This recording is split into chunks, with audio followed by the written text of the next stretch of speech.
और इसी मुद्दे पर चर्चा करने के लिए मेरे साथ मेहमान भी मौजूद है। सबसे पहले परिचय करवा देती हूँ। बीजेपी से प्रवक्ता है अशोक सिंह शेखावत जी, राजनीतिक विश्लेषक है निरंजन जी। सभी मेहमानों का बहुत बहुत स्वागत है। सबसे पहले निरंजन जी, महिला सुरक्षा के मसले पर सरकार के मंत्री का जो सच बताना और फिर उनको बर्खास्त कर जाना, जनता के बीच क्या संदेश इसका जा रहा है? क्योंकि देखिए, महिलाओं की सुरक्षा को लेकर ही सवाल उठाया था और मंत्री पद से ही बर्खास्त कर दिया गया अशोक गहलोत सरकार ने। देखिए परिधि, पहले तो आपको इस वस्तु स्थिति को जानना पड़ेगा कि राजेंद्र गुड्ढा कौन है। मैं आपको एक चीज बताना चाहता हूँ। राजेंद्र गुड्ढा उदयपुरवाटी विधानसभा, जो पहले गुड्ढा विधानसभा हुआ करती थी, वहां से चुन करके आते हैं। और राजेंद्र से, और आपको ये भी मैं बताऊं, संयोगवश मैं भी उसी पैतृक, मेरा जो स्थान है वो गुड्ढा विधानसभा क्षेत्र ही है जी। और मैं, राजेंद्र गुड्ढा मेरे से 2 साल सीनियर है। मैंने शुरू से उनकी राजनीति देखी है। सबसे पहले आपको ये समझना पड़ेगा कि राजेंद्र गुड्ढा की राजनीति किसी कांग्रेस की मोहताज नहीं है। आज तक वो किसी कांग्रेस की टिकट के ऊपर उन्होंने कोई चुनाव नहीं लड़ा। वो हर बार, आप ये मान के चलिए कि बहुजन समाज पार्टी या किसी अन्य दल से वो चुनाव लड़ते हैं और लड़ने के बाद में वो कांग्रेस की सरकार बचाने का काम करते हैं। 2008 के अंदर भी आपने देखा होगा कि 6 के 6 बसपा विधायक उन्होंने कांग्रेस में घुसा करके और कांग्रेस की सरकार और अशोक गहलोत जी को मुख्यमंत्री बनवाया था।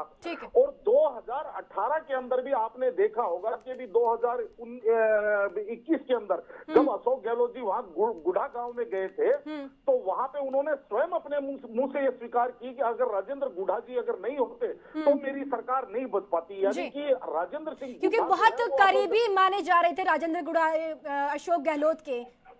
वो करीबी नहीं, संकट मोचक। आप इसको करीबी मत कहिए, इसको संकट मोचक कहिए। और जब जब अशोक गहलोत जी के ऊपर भी कोई भी संकट आया है, कोई भी विषम परिस्थिति आई है, उस टाइम राजेंद्र गुड्ढा ने आगे बढ़ करके और अपनी छाती से छाती लड़ा करके और पूरी टक्कर ली है। और ये जो लाल डायरी वाली जो चर्चा हो रही है ना परिधि जी, ये भी आपको मैं बताऊं, राजेंद्र गुड्ढा जी ने जिस तरीके से कहा है कि भाई अगर मैं वो लाल डायरी उस दिन वहां से नहीं निकाल करके लाया होता तो आज ये सारे के सारे जेल में होते। तो कहने का तात्पर्य है। और दूसरी एक चीज और मैं बताऊं, ये जो विवाद जो शुरू हुआ है वो केवल राजस्थान के अंदर बढ़ती हुई महिला विरोधी, महिलाओं के ऊपर उत्पीड़न की जो घटनाएं हैं उनको लेकर के जो सदन के अंदर दिया हुआ बयान है, ये उसके बाद में ही ये सारा का सारा ये विवाद उत्पन्न हुआ है। और इसके अंदर ये आपको समझना पड़ेगा कि राजेंद्र गुड्ढा क्या है।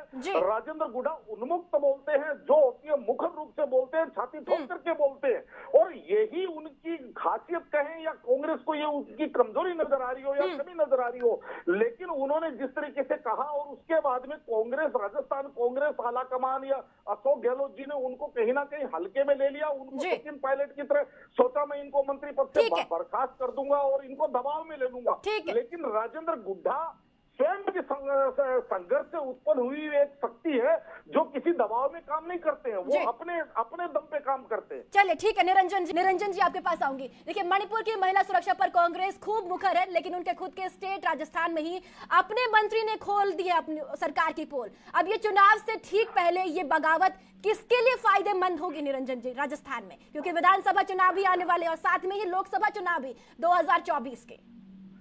देखिए परिधि जी, मैं 3 बिंदुओं पे बात करूंगा और निवेदन है कि आप मुझे थोड़ा सा समय देके चलिएगा। पहली बात, मणिपुर के अंदर जो घटनाएं घट रही है, मणिपुर की वस्तुस्थिति और मणिपुर की पृष्ठभूमि वो अलग है। क्योंकि मणिपुर के अंदर आपने एक चीज ये भी देखी होगी, अभी 1.5 महीने पहले जब असम राइफल्स ने वहां पे कैंप किया तो वहां की कम से कम 50, 60, 70 महिलाएं नग्न होकर के उनके सामने प्रदर्शन करने के लिए आ गई, जिससे मणिपुर जो असम राइफल्स यानी कि जो भारत के जो अर्ध सैनिक बल है उनको वहां से अपने आप को पीछे हटाना पड़ा। हमारा राजस्थान, आज से कुछ समय पहले हमारे राजस्थान के अंदर एक ऐसी हम इस चीज का गुमान किया करते थे कि हमारा राजस्थान एक ऐसा प्रदेश है जहां पे रात को 9 बजे 10 बजे भी अगर एक महिला को 1 किलो सोना 1 किलो गहना पहना करके अगर 10 किलोमीटर पैदल चलवा दिया जाए तो किसी की हिम्मत नहीं उसकी तरफ आंख उठा करके देख ले। और आज उसी राजस्थान के अंदर जगह जगह जिस तरीके से महिला उत्पीड़न हो रही है, जिस तरीके से खुलेआम उत्पीड़न हो रही है, अगर ये चीज किसी को बोलना अप्रिय लगता है